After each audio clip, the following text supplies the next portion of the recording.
Hey everyone, and welcome to the second episode of the Mind of Veedu. If you are listening to this, thank you very much. You also have the option of watching this as well if you are a Patreon. If you go onto Patreon, Veedu Vidz, you will see the conversation that I'm having with a very special guest, someone who I've spoken to on and off lines many, many times over the last few years. Someone who I can say with great confidence has helped me so much, not only on YouTube, but in a personal sense, someone who I consider a friend, and that is none other than Abdullah ibn Sameer. Abdullah, thank you for coming on the Mind of Veedu. No problem. How you doing? I'm very good. I'm very good. So, wow. I mean, where do we begin? I mean, it seems like a long time ago since we last spoke, on YouTube or on sort of online as opposed to on WhatsApp.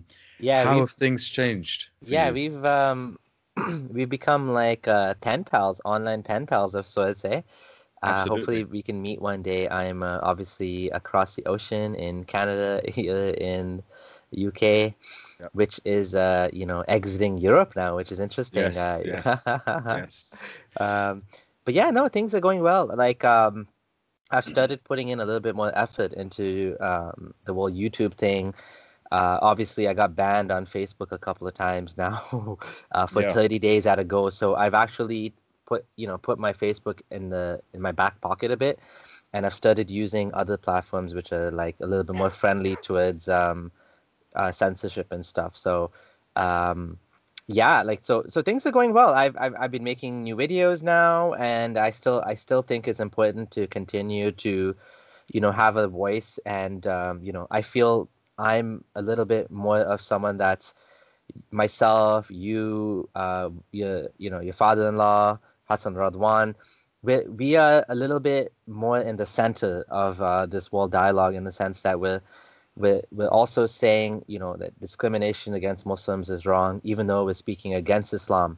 Yeah. It's something I always, worry about, like what are we saying, and what are the consequences of like preaching or activism? Like what's the end game?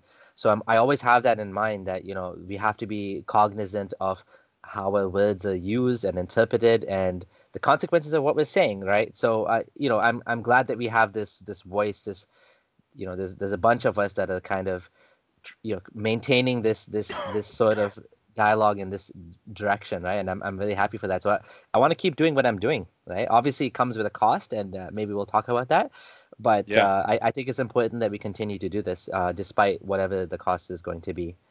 Absolutely, 100%. I mean, you mentioned that we are sort of in the middle of the conversation, that we want to be critical of Islam, yet also protect Muslims. They are human beings, just like everyone else. We may disagree with the religion, but that doesn't mean that they should be attacked or persecuted in any sense. You want people to be safe in this wherever they live.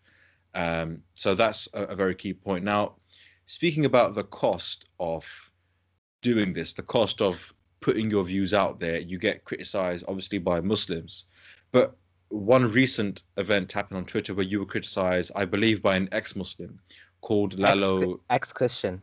Oh, sorry, ex-Christian Lalo Dagach. Is that how you say his name? And he's a half Palestinian, half Chilean.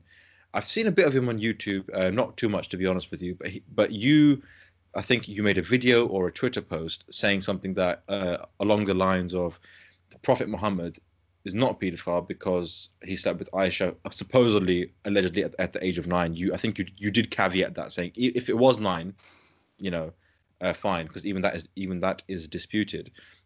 And your argument was something like he slept with or was with women who were older than him, same age as him, younger than him, and only one was 9, and in those times that was accepted. Therefore, it's not sufficient enough to just outright call him a pedophile. Is that correct? Yeah, so my argument was that the word pedophile or pedophilia, it's a psychiatric condition where one is exclusively or primarily attracted towards children. Obviously, it's a very harmful type of, like, it's a problem because, you know, children cannot consent. They don't understand the consequences of they can't consent to sex because obviously they're not old enough. Physically they can be it's very harmful to have a sex with a child for the child. You can damage them physically and mentally, and obviously as a child you don't even know what you're doing. That's why we as adults, we have to protect our children, right? Now, what I was saying was, first of all, we don't know for sure whether Prophet Muhammad actually slept with Aisha at the age of 9. If we want to go by the Sunni hadith, and even Sunni Muslims themselves, some of them, challenging this, and they're saying that, well, actually Aisha was older, and there's a different analysis you can do based on not that hadith that comes through that one narrator, but there's another calculation you can do based on when she died, and there's a big analysis. Tariq Fatah has posted about this, and anyway, so there's definitely another perspective that's not based on the Sunni hadith. Now the Sunni hadith themselves, from a historical perspective, they're not considered historical, right? It's just a lot of hearsay. So we don't know for sure what age she was. That's one of the details of his life that we can't totally be sure about. Now, if a Muslim does say that this is exactly what happened, we can say, well, I feel sorry for her. This is bad for her because obviously this is not ideal for any child, right? Yeah. And I would say nine is a child. 9 is a child. So, so that's a problem. But I still wouldn't use the word pedophilia because I don't think that's what pedophilia is. And, it's a medical condition. And my what I was saying was a true pedophile that had unlimited power like Muhammad did to basically sleep with whoever he wanted to, would never have limited himself just to one young girl like that. It seems more like, people are kind of mixing up people are conflating child marriage with pedophilia, which are totally different phenomena. Child marriage is something that happens even today in the world. In America, there's tons of child marriage still happening. In Africa, it's a huge problem. It continues to be a huge problem in Africa, where in some places, I forget now, I was doing some research on this, it's as much as 70%, right? Wow. Yeah, so it's a big problem. And typically it's happened. One of the biggest factors why child marriage happens is poverty. So when a family cannot take care of their daughter, they're like, well, might as well marry her off to this man, and the man will take care of her husband, right? So that's why it happens, right? And of course, back then people didn't live as long, and the typical. There's a lot of Islamic apologetics about why this happens, and my point was, let's not mix up pedophilia with child marriage. Yeah. Child marriage is wrong. It's harmful. It's less than ideal. And I see Aisha as a victim here, right? I see her as a victim of someone of her circumstances. Yes, she was a favorite wife of Muhammad, but she also suffered for this situation, right? Yeah. So, anyways, so what happened with this particular atheist blogger is he decided to demonize me. So his perspective is, you cannot reform Islam. Islam is, I guess, evil, and Muhammad is a monster, and blah blah blah. And there's no way to reform Islam. So I actually challenged him on this on his Facebook. He blocked me. He deleted my comments, and that was the end of it. And this was months ago. So actually, because of this, I actually wrote a post called "Reforming Islam," which I posted on Medium, and I actually tagged him on Twitter. He hadn't blocked me on Twitter yet. Yeah. And then all of a sudden, months later, he must have seen my tweets about Muhammad is not a pedophile, and he decided to slander me and say I'm a pedophile apologist, that I'm excusing all of these evil things, that he said keep your kids away from me. He's basically calling me a pedophile. He's basically this is slander. Anyone that knows me knows that I've been speaking against child marriage since I left Islam. There's no way I would think this is okay, right? But I just didn't agree with how Muhammad is being portrayed in a way that I don't think is accurate. Now, by the way, I was very surprised to find that even David Wood wrote an article saying we cannot condemn Muhammad as a pedophile. Right. There's not enough evidence to call him a pedophile. And I'm wow, if anyone's going to attack Muhammad, it's gonna be David Wood more than Yeah. anybody else, right? So like, and Christians tend to focus on the morality issues of Muhammad more than anything else. So if someone like that is willing to say that, like, I Yeah. think I'm Yeah. in I think I'm in good company. You know what I mean? Yeah. Yeah. But like, if you want to know like the effects of what that did to me, that made me like so nervous of being misquoted now that I'm trying to be much more careful about when I write. That like for example, when I tweet things, Twitter is obviously limited to so few characters. Like I'll put like 1, 2, 3, or I put dot dot dot to show that this is not the entire point, but you have to Mm. continue reading, because I was being quoted out of context like crazy there. Yeah. So a couple of things there. Number one, even if you are an ex-Muslim or a non-Muslim, just because you don't like Muhammad or you do not agree with Islam, that does not mean that you should not be measured or accurate in your critique of him. I get this a lot because you're an ex-Muslim, it's Muhammad's a pedo, Muhammad's the worst, Mhm. Muhammad's a monster. It's like no, I disagree with him, right? But that doesn't mean I'm going to go overboard with my criticism or exaggerate what he did. If you slept with one allegedly person who is 9, yes, it's wrong. You can condemn that. But am I going to say he's a serial pedophile? Am I going to say that he had like loads of girls, like 9, 10 years? No, of course not. So that's number one. Just because you don't like someone, this is a general principle. Even if you don't like someone, you should be fair and accurate with your criticism. Now, the second point is, of course, this does has a sort of personal effect on you. Putting aside the YouTube, putting aside all that stuff, kind of stuff. If someone then tries to label you as keep your kids away and resorts to ad hominem and nasty sort of insults like that, then of course that will have a knock-on effect on, oh, maybe next time I won't speak about this. Maybe next time I'll just, instead of talking about these tricky issues, Mhm. I'll leave it because I just can't handle the cost or the blowback I'm going to get from someone like a Lalo or someone else um, twisting my words or misquoting me or whatever it is. So yeah, I mean, this is a very important issue you've highlighted, is that we should have a fair criticism of Muhammad or anyone for that matter. And secondly, we are human beings, all of us, and even when I criticize Muhammad Hijab or Zakir Naik, I never, it's not a personal attack. I don't, I never say Muhammad Hijab is an idiot, Zakir Naik, so, he's a bad person to his wife. No, no, you stick to the point, you don't go overboard. If I met Zakir Naik, Muhammad Hijab, Dawah man, shake their hand, how's it going, bro, that kind of stuff. Now, speaking of Dawah man, he is also he's another person.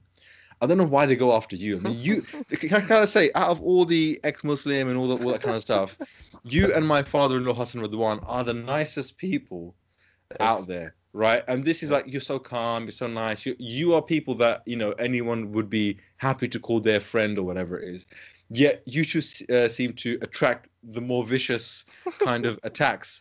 Um, Maybe they don't want to do, they're scared of you because I'll do a parody of them. So like, okay, fine, but forget this No, guy. I But I think I don't I think what's happening there is that I don't know about, okay, so Dava Man specifically, he said there's this guy who left Islam because of his atheist girlfriend, yeah, which was such a ridiculous comment because he didn't everybody even get his knows. facts straight. Yeah, yeah, he couldn't even get his facts straight. Yeah, Yeah.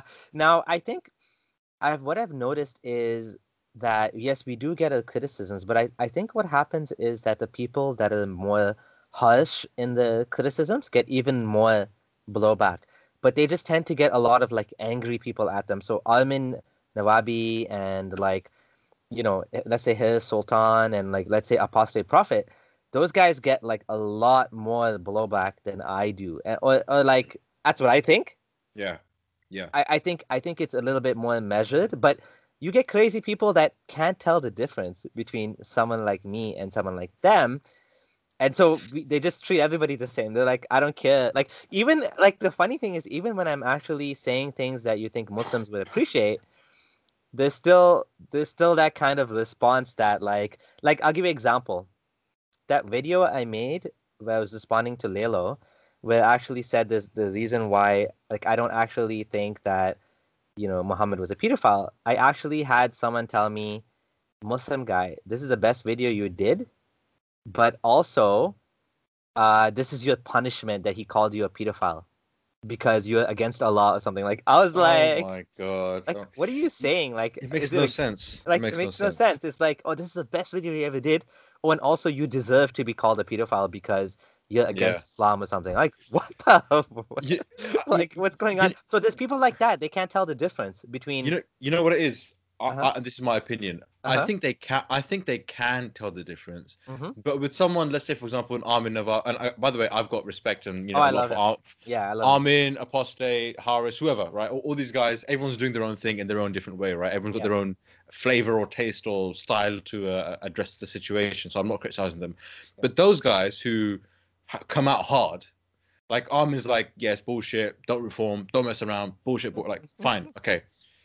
Though, I mean, Muslims will, they might dislike them strongly because they're so open about their views. Yeah. Someone like yourself, who is a bit more like, you could say, no, we can reform. They don't like the fact that you are not like that, not as hard as the other ones, right? That's true. Yeah. So you are getting through to them maybe in a way which they can't. So they're like, ooh, I don't know how to deal with this guy because he's not as hard. He's not as maybe sort of aggressive, and it's kind of I'm kind of maybe coming around to his point of view. So Yeah. maybe they're just like, no, he's just as bad as them. We're gonna attack him, and that's why the guy, when he said that stupid comment like this was your best video, but that's your punishment. He can't even compliment you because then acknowledge he has to acknowledge that what you're saying is true or that there is some logic in what you're saying. And Yeah. how can an ex-Muslim be saying something that is true about my prophet, Yeah. right?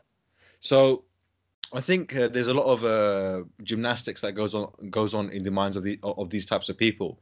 They don't know how to take it when someone who disagrees with them says something that they agree with, or say something that is, ooh, that's pretty convincing. And I used to think the same thing about when I used to hear like Christopher Hitchens or Richard Dawkins when I was a Muslim. I used to hate them more. I used to I used to hate these guys, Mhm. literally hate these guys so much because on one level I'm like, saying it's kind of true, bro. But why are they saying it? Mhm. Why are they saying this? Why are they atheists? I don't. They're on the wrong side, but they're saying the right stuff. Yeah. So I used to actually hate them even more. It's kind of funny when I left Islam, almost like overnight, or like someone pressed a button, and this is true. Overnight, I was like, Rich Dawkins, man, he's a pretty nice guy. It just happened. Honestly. And it wasn't like, it's so strange. So a lot of these guys, I think they are in denial. So that's interesting. But getting back to Dawah, man, firstly, he didn't get his facts straight. He said that you left Islam because of your girl and all that kind of stuff, which actually wasn't true because I believe you married your wife as a Muslim and she also converted to Islam. So that factually is incorrect. And then he goes, this is completely below the belt. And this is something which I did not expect from someone who occupies the pulpit with the mashallah, very big beard and thobe and this, that, and the other. Oh, his wife is cross, oh, she's butters and or crusty, I don't know what you were saying. And there's people laughing there, like, I'm Yeah. like, this is your sermon in a mosque. Yeah. This is how you hold your meetings or hold your dawah sessions in the mosque. You start dissing people's wives and saying they're ugly. Amazing. Really, that is more telling of him than any other video I've seen. Honestly, that is Yeah. because at the end of the day, he may have converted to Islam. He may do all this kind of deen and whatever Islamic stuff, but he's still a rude boy. He's still one of the guys in the streets, right? He hasn't left that mentality. Yeah. This is the key point here. So yeah, Yeah, it's tribalism, isn't it? It's yeah. tribalism. It's trying to it's basically ad hominems. Right? At the end of the Oh, day, 100%. you're trying to belittle your opponents in a way that you want to make people discount what they're saying by attacking them personally. Yeah, yeah. And it's a common tactic, but hopefully, part of our goal here is to continue to bring forth a good arguments and let people see for themselves that it's not about who we are, it's about what we're saying, right? Yeah, absolutely. The moment someone has to resort to it ad hominem, as far as I'm concerned, you've won. Mm-hmm. If he has to say, "Oh, this guy, he's so ugly," or he's short or he's fat, okay, that means you run out of arguments. You have Yeah. nothing to say on what I'm actually proposing or presenting, you are going to resort to my parents or wife or family members or whatever it is. And for me, that's an automatic loss straight. I don't And even have to. Yeah. and this happened to me yesterday as well on Twitter. It was a new account that was dialoguing with me, just created this month, so obviously like a brand new account. So and the guy was like basically saying, haha, you're so dumb, you don't know anything, this and that, and you have a lisp. And I said, I don't have a lisp. I Mm. said, I have a pronunciation problem with the letter R. Right. And then he started making fun of that. And then I'm like, this is like seriously like your best thing you're gonna do, right? And then guess what? And then like, the conversation continued, and then he's like, oh, by the way, I'm sorry for making fun of you. Oh, I'm wow. serious. I really mean it. And I'm like, what? Like that Wow. all of a Okay. sudden, like, and he's like, I'm sorry, I shouldn't have said that. I don't like you. This is what he said. I don't like you, but I I shouldn't be see. attacking you that way. Yeah. I'm like, okay. And then that's it. It was the end of it. It was a good, it ended up with a good conversation. I said, oh, you should check out this movie. And he's like, okay. That's really good. Well, people can change. Always leave the door open. It's, Alhamdulillah. it's, You know. um, it's a challenge because sometimes you want to, this all goes back to the cost um, of doing this activism, right? Like Yeah. being someone that speaks against dogma or whatever it is, right? Like you're speaking against the dominant narrative, which in this case is Islam in the eyes of Muslims. It doesn't have to be Islam; it could be anything. It's going to cause some blowback, right? And so this one of the blowbacks that happens is people like insult you, they attack you, they make memes about you sometimes. Um, but like here's something I wouldn't mind talking about. The meme or the idea that I'm at risk of death, right? Like this is something that ex-Muslims tend to say a lot. I'm a ex-Muslim, persecuted ex-Muslim under risk of death. I could be killed for making this tweet right now. Like for having this call with you right now, Waleed, like Yeah. someone could kill me. Like there's probably someone outside my house right now, right? Like, and it's so overblown, especially in the West. Mm. Like people were in Australia, in Canada, in less in London, but in London to UK. Like I have to be honest. Like I don't I don't feel like anyone's gonna kill me, which is why I'm able to come out and say all these Yeah. things, Yeah. right? 100%. But 100%. but people keep acting like they're gonna be killed. Like there's someone like, and it's true that in Muslim countries the risk is that much more. Oh, But even 100%. Yeah. even then, it's not just leaving Islam, but it's the risk is more about like coming out. So I mean, we have to have a little bit of nuance here. I have to be a little bit specific what I mean. I'm not saying that leaving Islam is comes free of charge. Of course, no. Like your family could kick you out. If you're a daughter, you could have like if you have a boyfriend, you could be like someone could do honor killing on you, like your dad or uncle or something.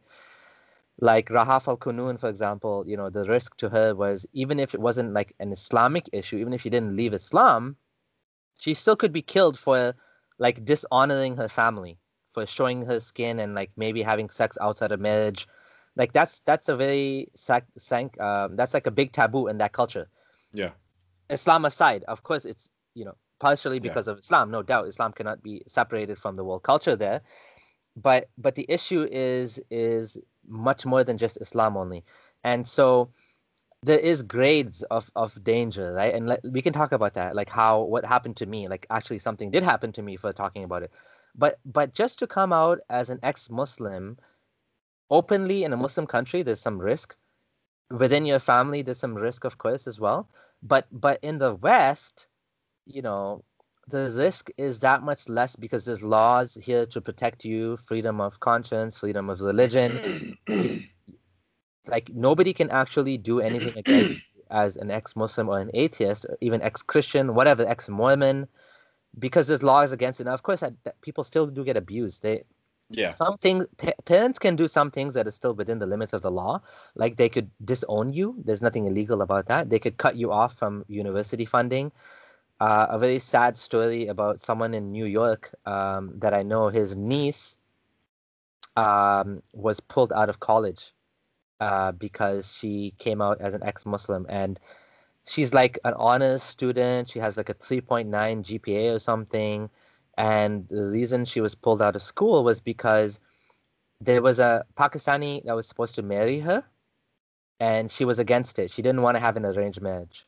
And Right. so she told her parents at this point, I'm not Muslim. Like that's when it came out because they were arguing. And so she's like, I don't even want anything to do with this. I'm not even a Muslim. And at that point, that's when the clamps came down on her, right? And Mm. so they've now, what do you do in a situation like this? You need boundaries. You have to set boundaries and you have to push back. You have to say, no, I'm 18 years old. I will go to college whether you like it or not. Now, of course, if there's a financial issue, that's different. Yeah. But Yeah. as an adult, nobody can stop you. You can't lock me up in my house or something. You Mm. can't pull me out of school as an adult. That's my legal right, especially if it's already been paid for, right? Yeah. You like the things they're doing to her, taking away her phone, checking her messages. Of course, if you're growing up as especially as a woman, a girl in a Muslim family, you may not be used to like pushing back. You may not be used to like saying, I'm not going to do this. Like, but this is something that everyone has to learn, right? And everyone has to like kind of deal with this. But so I'm not trying to say there's no risk, but it bugs me this like I'm gonna be killed for saying this. That like I feel like ex-Muslims milk that too much. Yeah, so I would agree with you that especially if you're in the Western country, the most of the threat or most of the pushback you're actually going to receive from your own family members, and it's more like, well, I don't want, they'll kick you out the house, they'll stop funding your university or whatever it is. I have not heard of anyone being killed for leaving Islam in the West, and that's fantastic that we haven't heard that. Mhm. So it's more like you said, things that can happen within the law that your family members can do. So they'll disown you, they'll cut your funding, they'll kick you out of the house, they'll And and just to interrupt, like things could happen that are also outside of the law too, like for example, physical abuse. But that's yeah, when again, like, ex-Muslims or wherever it is needs to set boundaries and they need to say, if you touch me again, I'm gonna call the police. yeah, Don't yeah, touch me ever again. Don't lay a single hand on me, whether you're a boy or a girl. In both yeah, cases, nobody has a right to abuse you physically, yeah. and you need to push back. I mean, frankly speaking, if you don't feel safe, then of course there's resources for battered women and and like I know cases like this because I'm in ex-Muslims of North America, where like a ex-Muslim girl was abused and she pushed back, and then the parents were like, okay, that's fine, I'm gonna let you be. And so Mm. so part of it as well is we need support networks for people that leave religion because Yeah, especially like in very closed like religious communities. conservative Yeah, circle. yeah. Yeah, exactly. So I think, like you said, North America, the ex-Muslims of North America, they're doing they're doing a great job. Faith to Faithless in the UK, that's run by Imtiaz Shams, who's doing a fantastic job. He's also doing that. So there are groups out there, and they are growing in number to help support those people who have left Islam or even any religion for that matter, and are sort of maybe struggling to find their own way. So that's great. But I do think we should not, like you say, exaggerate the danger that we face. Now, before I go on to something that happened to you, I have been walking around sort of my own London area, whatever it is, and it's funny. I have been recognised a few times, and sometimes by people that I would not expect to watch my videos. Like I think it was yesterday, or yeah, I think it was yesterday.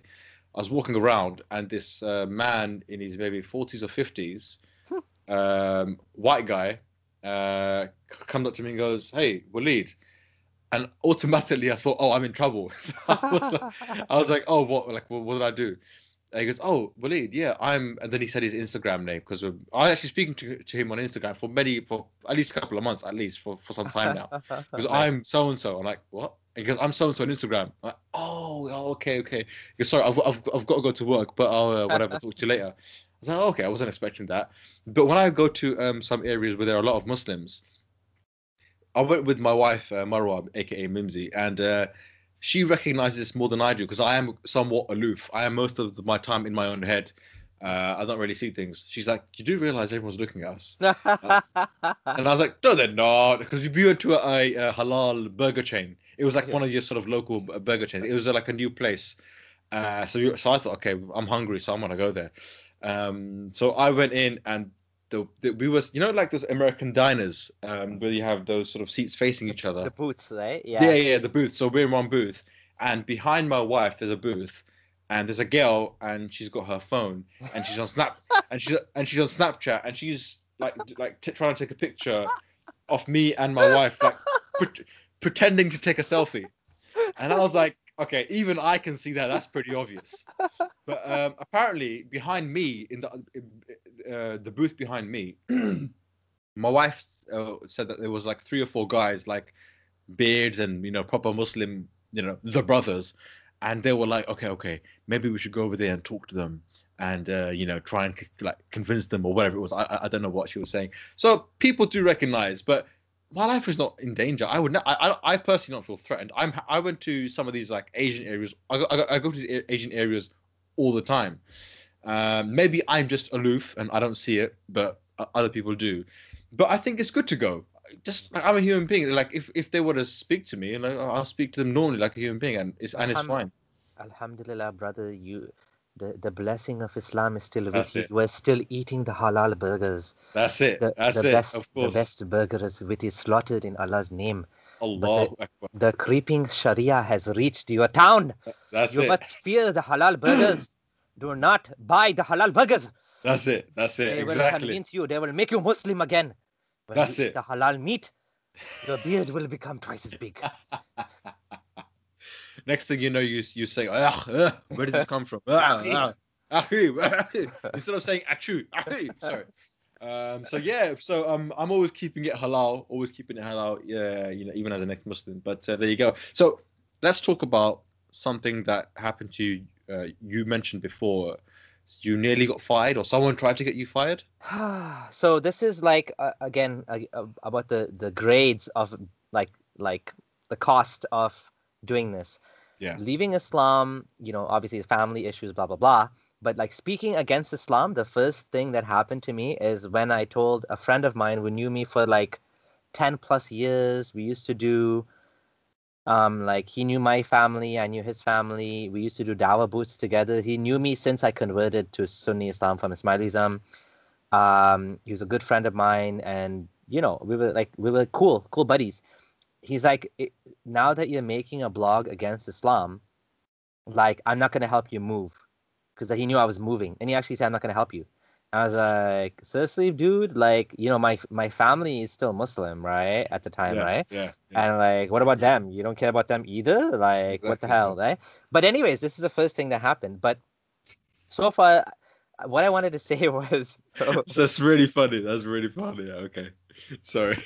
No, I'm go not ahead. going to help you move your house anymore. The house hasn't left Islam. Sorry, go ahead, yeah. So,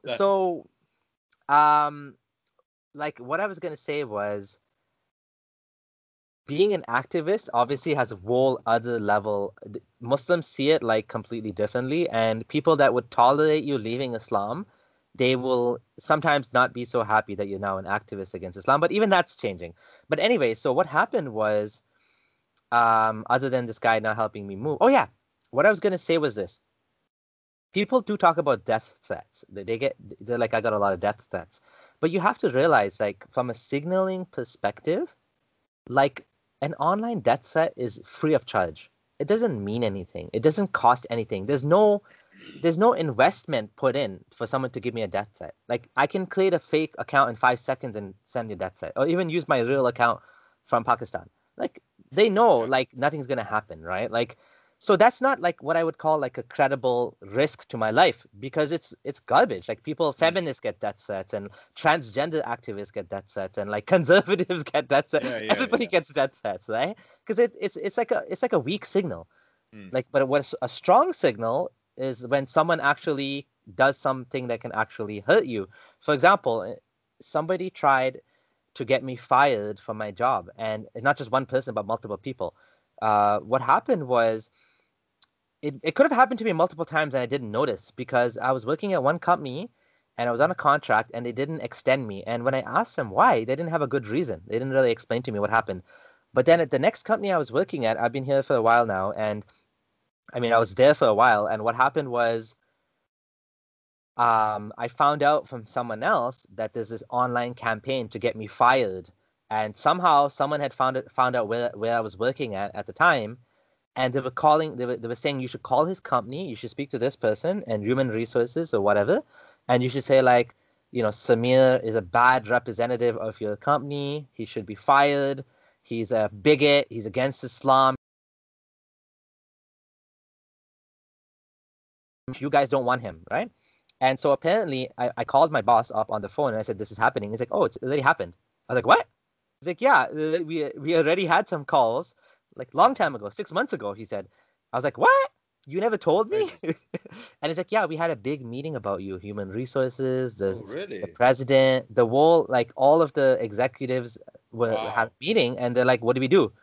And like thankfully they decided that my own personal opinions about Islam or whatever are my own and have nothing to do with the company, which is actually true.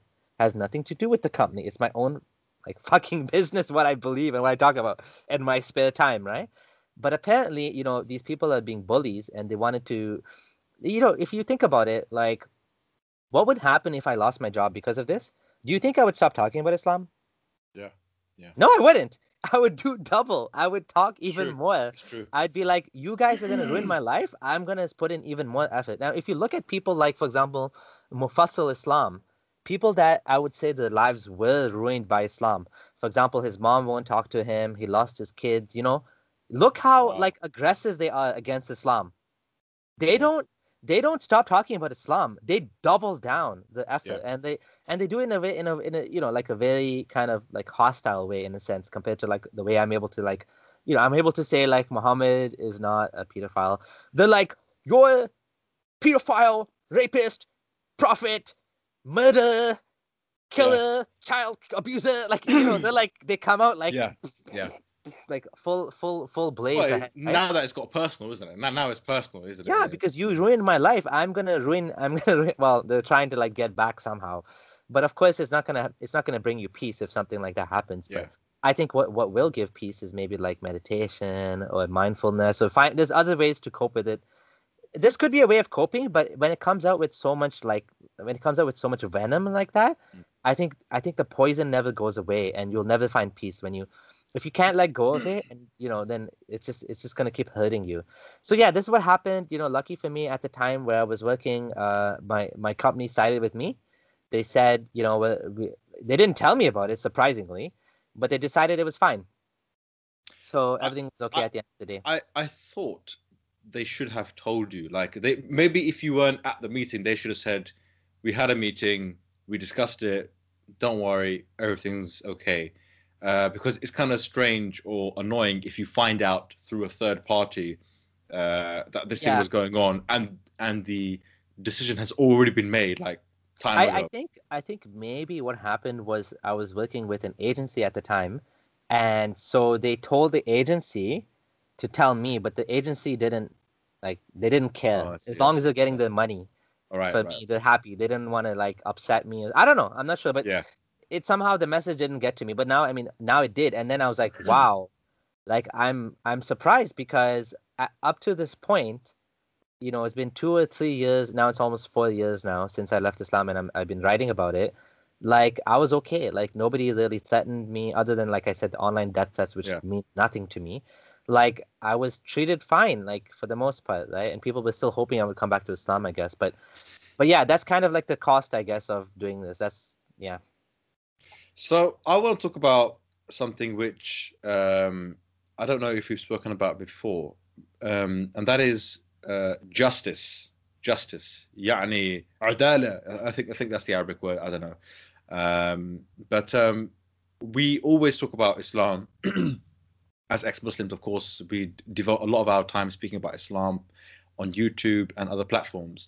But that doesn't mean that we all our opinions revolve around Islam. This is something which is a bit of a trap that has a that we can fall into because we speak about Islam all the time.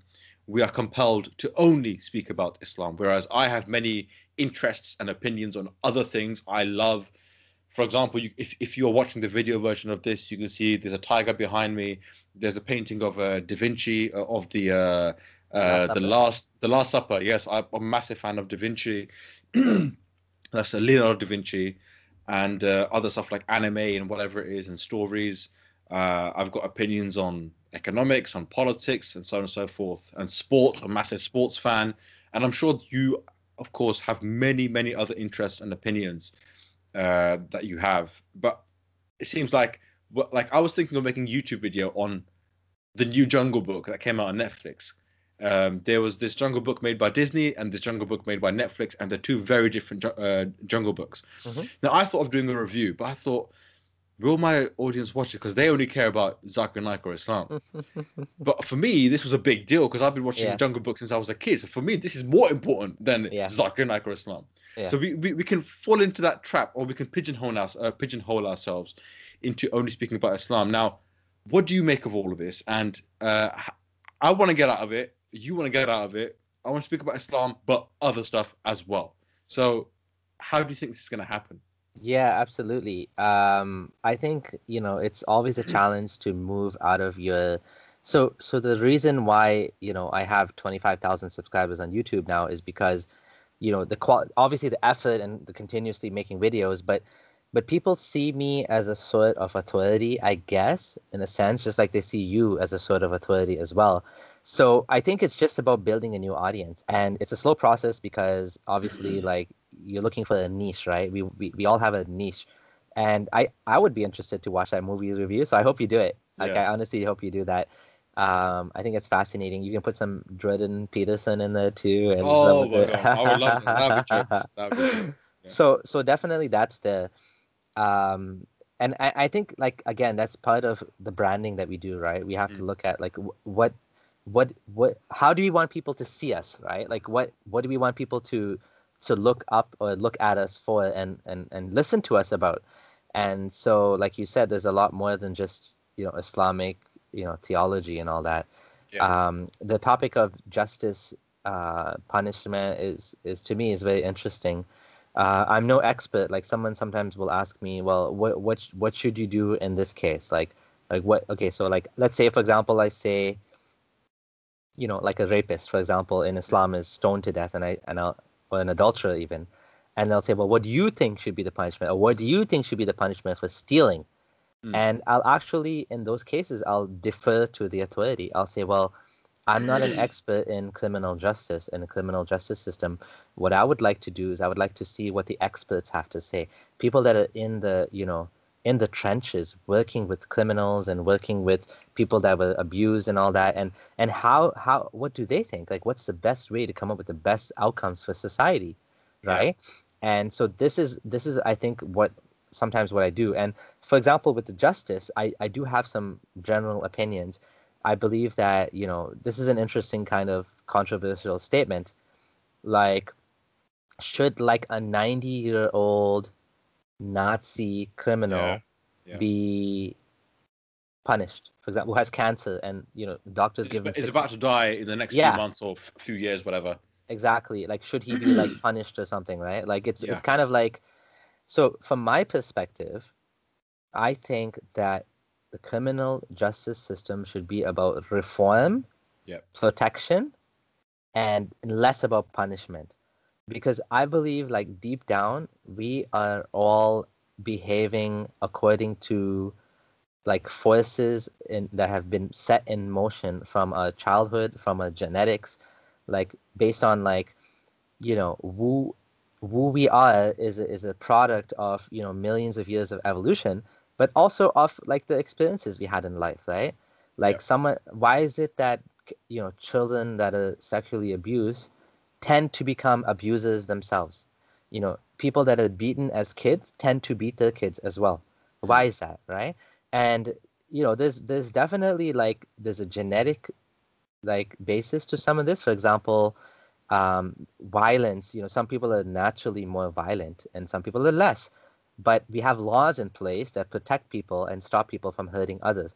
Now, someone that grows up in the hood and is always struggling for money. The guy that robs a convenience store is usually dealt with severely, and Yeah. the white collar guy is like let off with a slap on the wrist, Yeah. right? Yeah. Yeah. And so we have this thing where we want to see justice because we want people to be punished, and even the whole like religious heaven and hell thing, it's all about punishment. And it even bugs me. Honestly, it bugs me like my grandma is 90 years old now and she has Alzheimer's. And it bugs me when people say, like, may Allah give you a great reward for taking care of your mom or your grandma. Like, honestly speaking, is that the only reason why I should take care of my mom? Like, let's say my mom had, God forbid, had some disease and had to take care of her. What do you mean, may Allah give you a great reward for that? Like, like, is everything about like selfishness and getting something out of it? Like, what about just taking care of her because you love her, because she took care of you at the very least, right? It just the reciprocity, these instincts to take Yeah. care of a family that have brought us to like I exist today because my mother has this like intense desire to take care of her children. And I have an intense desire to take care of my children, and that's how we ended up where we are today. Yeah. And of course, it goes back to his parents as well. I don't need a God to tell me to do that. Like, I don't need a Mm. God to tell me, take care of your parents, right? And I don't, like, we don't need a criminal justice system to punish people. We need a criminal justice system to reform people and to protect people. So, obviously, there's going to be people that cannot be reformed. Like, apparently, there's a test you can do even for kids to see whether they have signs of psychopathy or like narcissism. Like, for example, certain kids, they don't understand and they don't have empathy for others. Why is that? Like, they don't feel guilty about certain things. And that's just the way the brain is wired. Like, in any population, you're going to have a small number of psychopaths. And when I say psychopaths, I don't mean like serial killers. I mean people that don't care about anyone else, right? And some of them will their whole life they'll take advantage of other people. For example, the I forgot his name, New Lou, uh, I forget his name. Anyways, the founder Yeah. of Backstreet Boys, believe it or not, the founder Oh of wow. Backstreet Boys and NSYNC was a sociopath. His entire life, he was ripping off people, scamming people. With the Backstreet Boys, he actually made such an unfair deal with them where he ended up with millions of dollars in royalties. But they're the ones who were like slaving day and night, doing signing, people's autographs and going for songs and concerts and traveling and they only ended up with $300,000 between the five of them, and he ended up with millions. That is crazy. Yeah, and That and is this crazy. guy, after they sued him and they broke up, he created another band, NSYNC, and he took advantage of them too. And Wow. they also got pissed off and sued him, and it just repeated. The cycle repeated. He had like business after business where he was scamming people, his own cousins. Like he got millions of dollars from, like thousands of dollars from them, and he never paid them back. Like he didn't care about anybody. He used his childhood friends. Like it was just like a pattern of dishonesty. So obviously, there's people in the world that their Yeah. brains are not wired to care about other people. So we So have to be protected from such people, for that sure. guy, yeah, that guy needs to stay away from boy bands. How about why is he a abuser of boy bands? Justice for Backstreet Boys. That's what I would say. But no, It's you're absolutely right. There. I mean, going back to what you said earlier, because I think I was having a conversation with someone. I think it was online. So they said, okay, so what would you do if someone raped your wife or someone did like someone did something very violent towards one of your family members? What should be the punishment? Now, of course, the animal within all of us, sorry, the animal within all of us wants to beat the guy up or kill him or whatever, whatever, to tear him apart. But then you have to ask yourself, am I doing this to vent and release my anger, or am I doing this so that guy doesn't rape again? If you don't want the person to rape again, steal again, whatever, to commit any other crime again, whether it's a physical attack or, like you were saying, that white collar guy who's just frauding his own company, or this backstreet guy who's taking advantage of these bands and just milking them.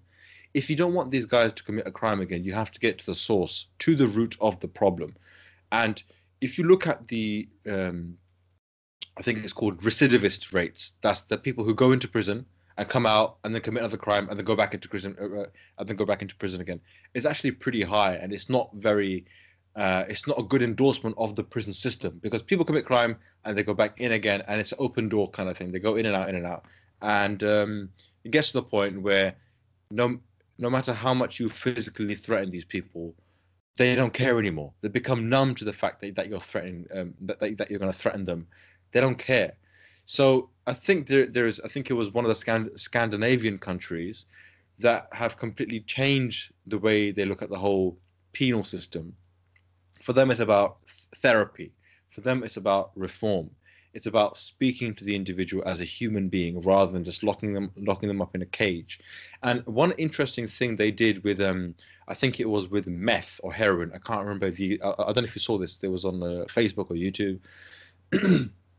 They actually give people, I think it was heroin or meth. I can't remember exactly the drug. But anyway, they give people, the hospital give people the drug to take to addicts. Yeah. Why? They give just enough so they get high, but they don't overdose and kill themselves. Mm-hmm. Then there's the whole therapy that comes with taking this. Then there's the whole they use clean needles, so there's no contracting other illnesses or diseases. HIV, so it seems like if you actually manage the situation rather than simply slapping a punishment on them, because when you do that, they say, oh, it's illegal, you can't do it. These drugs, these criminal activities go underground. You can't monitor it. It's out of sight. It becomes much, much worse, and then you've got a bigger problem. And this is the whole attitude that I see, not only with religious folk, but with the more sort of hardliners. Like, oh, if you just tell people not to do it, they won't do it. So I don't think that's how human behavior always works. If you have like this ridiculous punishment like stoning, they won't do it. Yeah, no, they'll do it. They'll just get better at avoiding it. Yeah. And what happens is the actual crime or behavior that they were initially doing, it actually becomes more perverse, because to do that, you have to risk so much more. And you see that, for example, I mean, like I was hearing stories, for example, my friend who used to live in, or I think he grew up in Saudi, or I think it was Saudi or the UAE. I can't remember exactly which Gulf country. But obviously, he went to a boys' school, no girls around, and he was saying that there were stories of him. He went into the toilet and he saw two guys come out of a cubicle, and one was performing oral sex on the other, and none of them were gay. Yeah.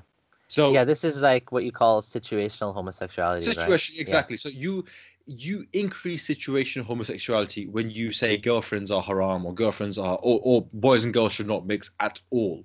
Yeah. The amount of stories you're going to hear from public schoolboys, schools, even in this country, which it's not a haram to be with a girl, but in boarding schools, the amount of stories you're going to hear with guys doing other stuff with guys, and they're not gay. It's crazy. It's crazy. Yeah, and technically, I mean, there's actually nothing wrong with being gay. Like, yeah, it's not of bad. course. I'm like putting it out there. Yeah. What you're saying here is that you're not solving the problem. You're just you're just changing it into something else. Like if you're defining the problem as premarital sex, you haven't solved that problem. It's just transformed into something else, right? Yeah. Before it was straight premarital sex. Now it's gay premarital. Okay, well done. Well done. I just want to add I just want to clarify something. I was thinking about what I said.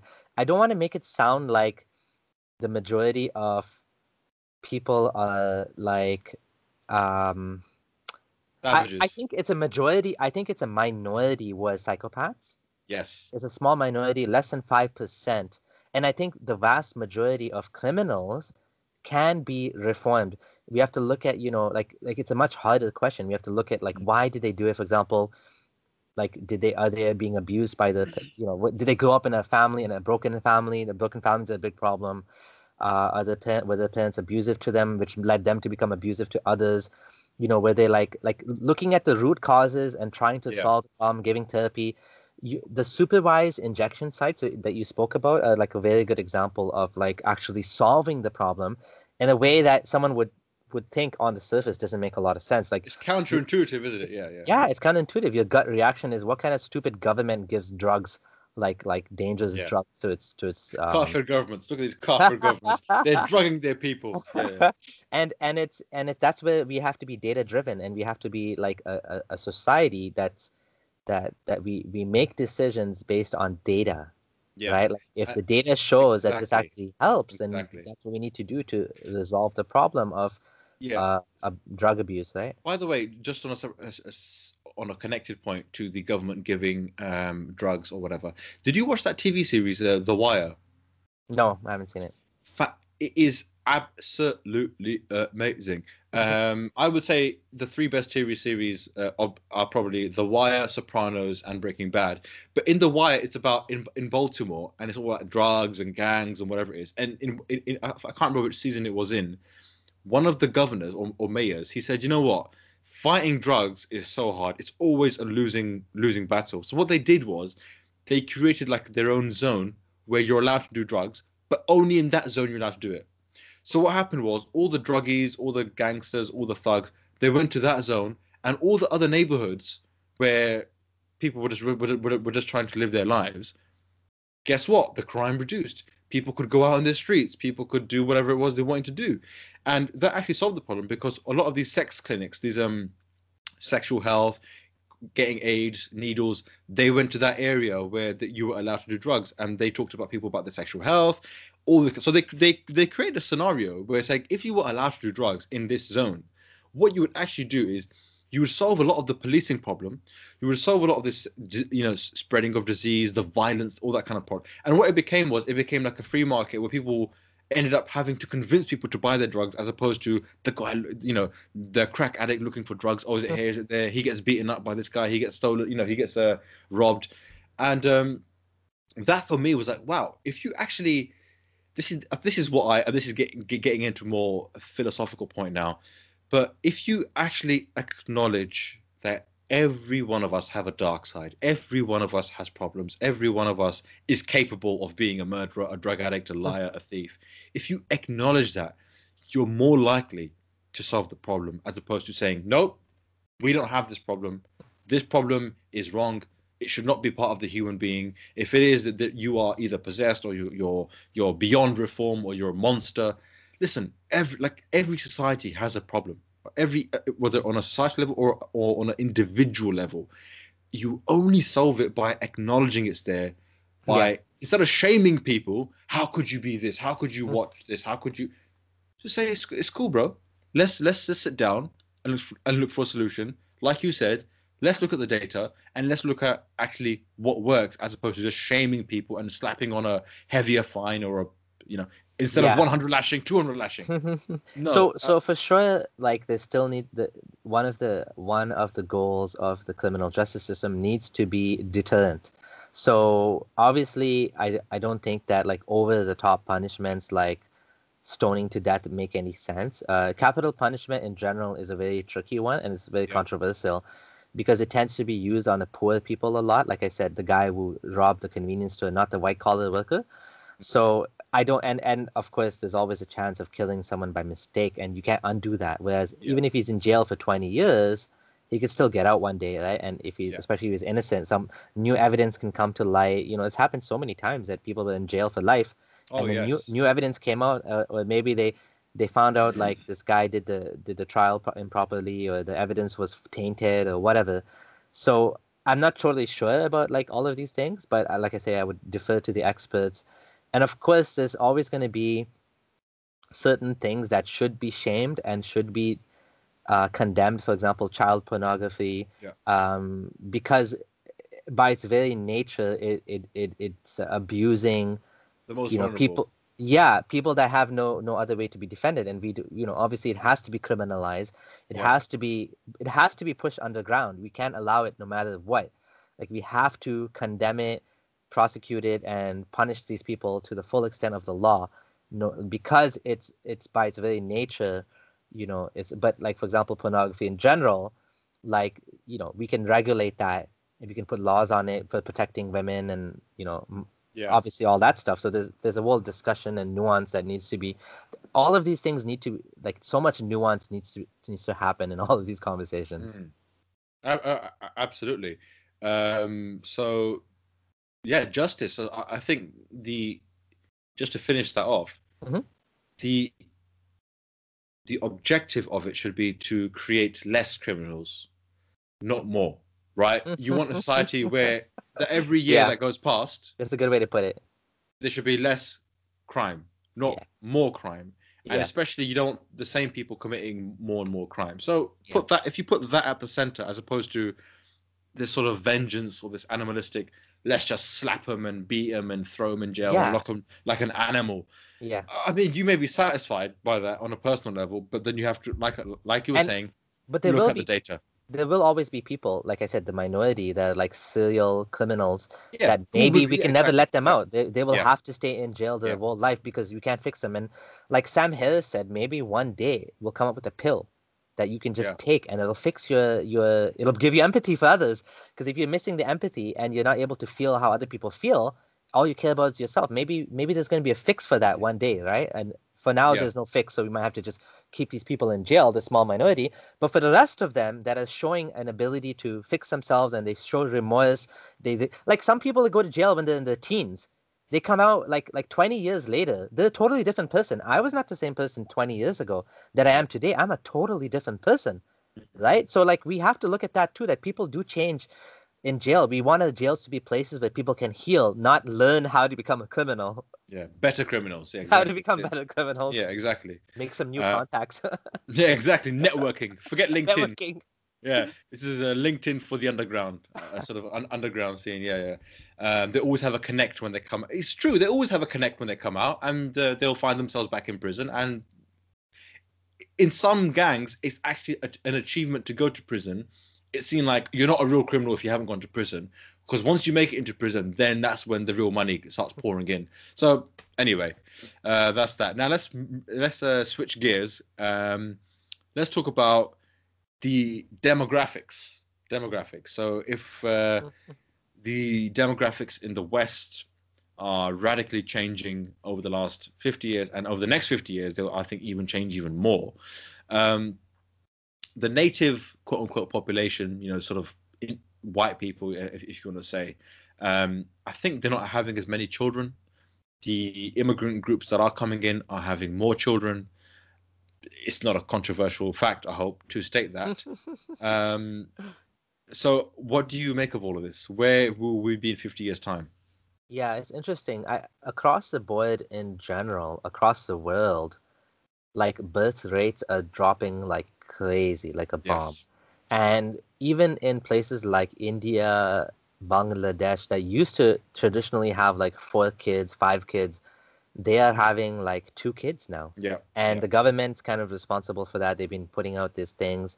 Obviously, China has laws against having too Mm. many children. But still in Africa, in many places, and Middle East, some of the Middle East, I don't know exactly which countries, they're still having like more than 2 kids. So the general rule is if each mom and dad has 2 kids, then the population, it has to be a little bit more than two, like 2.1, because Yeah. boys tend to die more than girls. The Yeah. population will remain constant. That's called the fertility rate. It's called the replacement rate. But if you have less than 2 kids, which is what's happening in Japan, it's what's happening in Canada. Canada, I'm not sure if it's quite at 2 yet, but most of the developed world, it's dropped below 2. So now Mm. the challenge is people are living longer than ever before. In Japan, like they have the longest lifespans in the world or something, right? Like average is like 90 or 85 or something. Right. And so the obviously as you get older, the costs of the population is going to be more, like the healthcare costs. Yeah. Like an older population is more expensive because one, they don't work, they don't Yeah. contribute, and two, they need more like healthcare. So Resources. Yeah. yeah, they need more Yeah. resources. So normally you want to have a population pyramid with a big base of young people and less Yeah. old people. But what's happening in many places, it's flipping. Like Japan.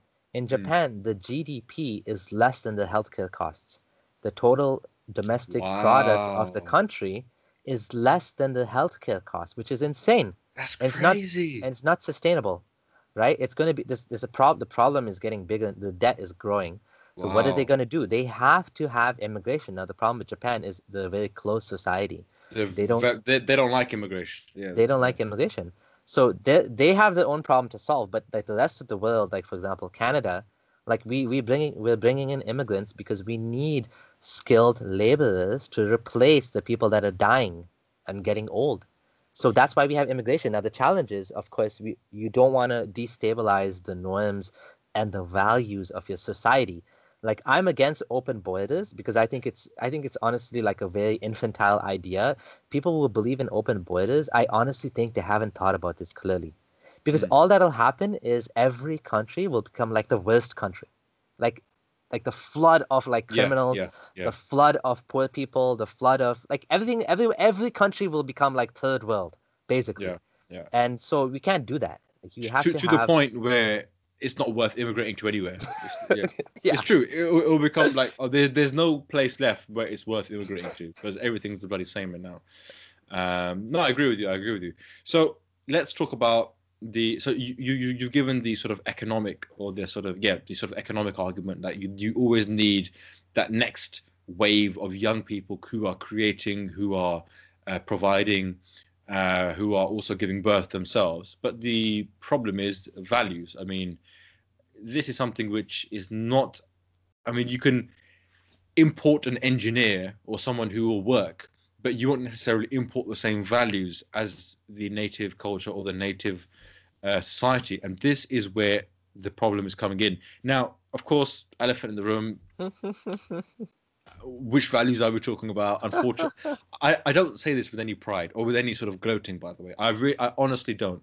Unfortunately, not all, but some Muslim countries or societies, uh, their values are at odds with Western culture, and this is where the real tension, uh, you know, is happening. Especially if you see it. The thing is, I'm actually going to add some nuance into this. The Pakistanis and the Indians that went to America are not the same Pakistanis and Indians that came to the UK. So people like I've got family members in America, and I've seen the America. I've been to America and Canada, and the Pakistani Indians there, they're just like any other family in America. The Pakistani Indians in the UK are different because the type of immigration and the speed of immigration was quite accelerated. The types of jobs they occupied, and from where they came in Pakistan was also a very specific area which actually wasn't that economically developed. But the ones that went to America, they were more educated, they were business owners. So it's different. But if we're talking about migrants, if we're talking about refugees just openly coming in, like in Germany, it was around a million or something like that, some crazy number, Mhm. and they came in with a very short amount of time. That is a disaster waiting to happen.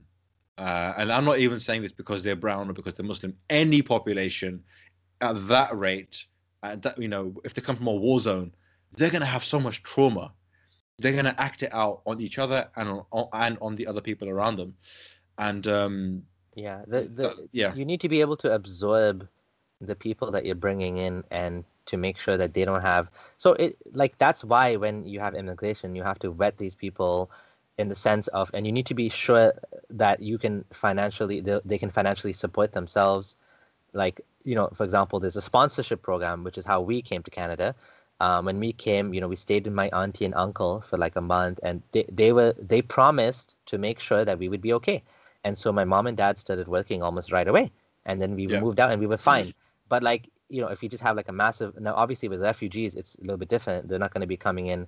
But I think refugees and immigrants are totally different situations. The refugees are like an exception because we look at them as a humanitarian type of thing that we're doing. mm, Whereas immigrants is a selfish thing that we do, the country does for themselves. They're yeah, not yeah, doing a charity. It's not a charity. They're yeah, not doing anyone a favor. They're bringing the best people that they can that will make this society better. So they're not doing anyone a favor. So it shouldn't be looked at as like, oh, we're doing a favor by immigrating people. No, you don't immigrate as a favor. You immigrate for your own benefit, for your own society's benefit. Whereas like for obviously the refugee situation, Canada brought 5,000 refugees or whatever. A lot of them were sponsored by the churches here. So it's a totally different scenario, and we need to always, we do need to care about other people. Like we are blessed to be living in a country that has immense wealth. And of course, there's a little bit extra, like they say, put a little bit more water in the soup, right? And you can feed an additional person, right? So we need to, I feel as shouldn't always only think about ourselves, but there's other people that will come, and many of these people, they repay the society in like many fold. Like they open up like one of the refugees in Canada that I know, he actually owns a restaurant business now, and Wow. a restaurant chain, and he's paying back, and he actually is making big donations to the hospitals here, and like $100,000 and this and that. Muslim, right? I'm talking about. Amazing. So like that's what we want. We want to help each other. We want to care about our fellow humans. We want to care about the same people who are running from ISIS over there. We want to help them come here because they're also running from ISIS. They're also obviously we don't want to let ISIS in here, but like the people that are running from ISIS, we are in the same situation as them. We also want goodness for our kids and our family. We don't want our kids to be killed, or we want our kids to grow up and be safe and to, to work and to get married and so on and so forth, right? So can I ask you, have you that guy that you know, the restaurant? I mean, do you know him personally? No, I heard about his story in the news. Yeah. Have you ever been to these areas where there's quite a lot of refugees or anything like that? No. Do you know which city or they're normally concentrated in? Yeah. No, I think like in Canada we don't have like any like they're just like they just All over the come place. yeah, there's no specific area for refugees that I'm aware of. Oh, okay. Because I thought they would have put them all in the same area or whatever it is. But No, if they spread I it, don't think they did that. No. I don't know exactly. I think what happened was in the beginning they were in hotels, and then they had a plan to put them in different places. I don't know the details of how they did that, but I'm confident that they did like a good job. Like fair enough. Fair enough. yeah. Okay, so we've been speaking for a long time now. So this is, I think I've really enjoyed this conversation. I think this is a conversation that was well overdue because I haven't spoken to you in a long time publicly on YouTube anyway. Yeah. And so much has happened. So I just want to say massive thanks to you because you've helped me so much. You've been like a mentor. You've been like a sheikh to me in the sort of YouTube game and just generally in life. Like a sensei. So I want to thank you for that and also congratulate you on your 25K. Oh yeah, thank you. 25K. He's a quarter of the way there, guys, to 100,000 subscribers. If you haven't already, please check out Abdullah Sameer on YouTube, Twitter, Facebook, if he's still on there, and other if he's still on there, and all the other platforms. I think you've got abdullahsameer.com. Is that Yep. correct? Abdullahsameer.com.